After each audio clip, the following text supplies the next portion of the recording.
বর্ধমান দুর্গাপুরের বিজেপি প্রার্থী দিলীপ ঘোষের কথায় নববর্ষের দিন তাকে দেখতে পাওয়া গেল ত্রিশূল হাতে তিনি বেরিয়ে পড়েছেন এবং নববর্ষে এর আগে আমরা দেখেছিলাম যে হাতে তিনি লাঠি নিয়ে বেরিয়েছিলেন এবং আজকে দেখতে পাওয়া গেল ত্রিশূল হাতে বেরিয়েছেন দিলীপ ঘোষ।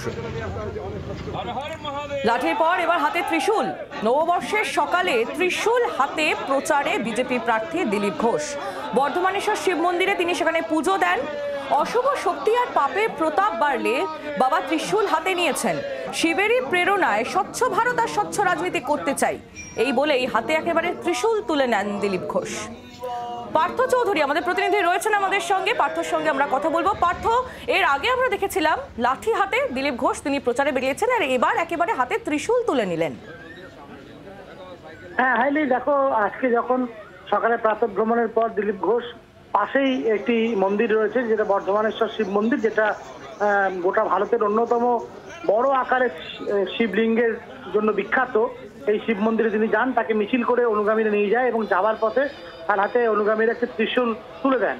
এই ত্রিশূল নিয়ে তিনি রীতিমতো ক্যামেরার সামনে দাঁড়িয়ে পোস্ট দেন এবং এই সম্পর্কে দিলীপ ঘোষকে যখন জিজ্ঞাসা করা হয় তিনি তখন বলেন যে হ্যাঁ, শিব তাদের মহাদেব, তাদের কুল দেবতা এবং এখানে আসতে গিয়ে একটি শিবের ত্রিশূল তার প্রাপ্তি হয়েছে এবং এই ত্রিশূল একটা প্রতীক।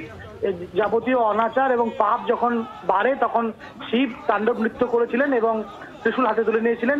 তারা ভারতকে স্বচ্ছ করতে চান, রাজনীতিকে কলুষ মুক্ত করতে চান, সেই জন্য তারা ত্রিশূল হাতে তুলে নিয়েছেন, এটাই তিনি বলেন এবং তারপর তিনি আরেকটি মন্দিরেও যান।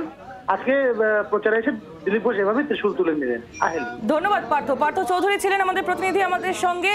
আর ঠিক কি বলেছেন দিলীপ ঘোষ হাতে ত্রিশূল তুলে নেওয়ার পর শোনাবো আপনাদের।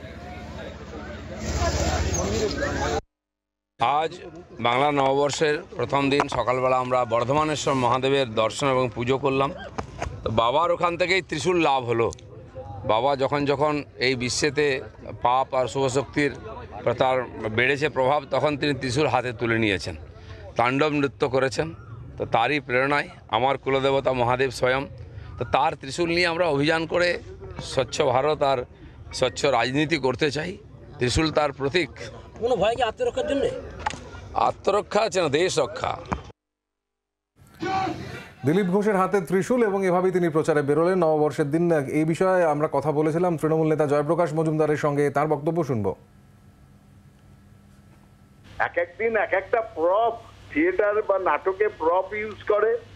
উনি কখনো লাঠি, কখনো ত্রিশূল, কখনো কুকথা, কখনো অকথা, কখনো কুৎসা, এইসব নিয়ে নাটক করে এগুলো দেশ রক্ষাও নয়, নিজের রক্ষাও করতে পারছেন না, প্রচার আর কোথাও পাচ্ছেন না বলে মিডিয়াতে ভেসে থাকার এটা দুরভিসন্ধি। তাই জন্যে এসব করছেন। কে দেশ রক্ষার দায়িত্ব দিয়েছে দিলীপ ঘোষকে? নিজের পার্টি তাকে নিজে উৎখাত করে দিয়েছেন, মেদিনীপুর থেকে করে এখানে পাঠিয়েছেন। তাই জন্য সকালবেলায় কিছু অনুচর নিয়ে এইসব নাটক করে বেড়াচ্ছেন। বাংলার আওয়াজ, বাঙালির আবেগ, জি 24 ঘন্টা।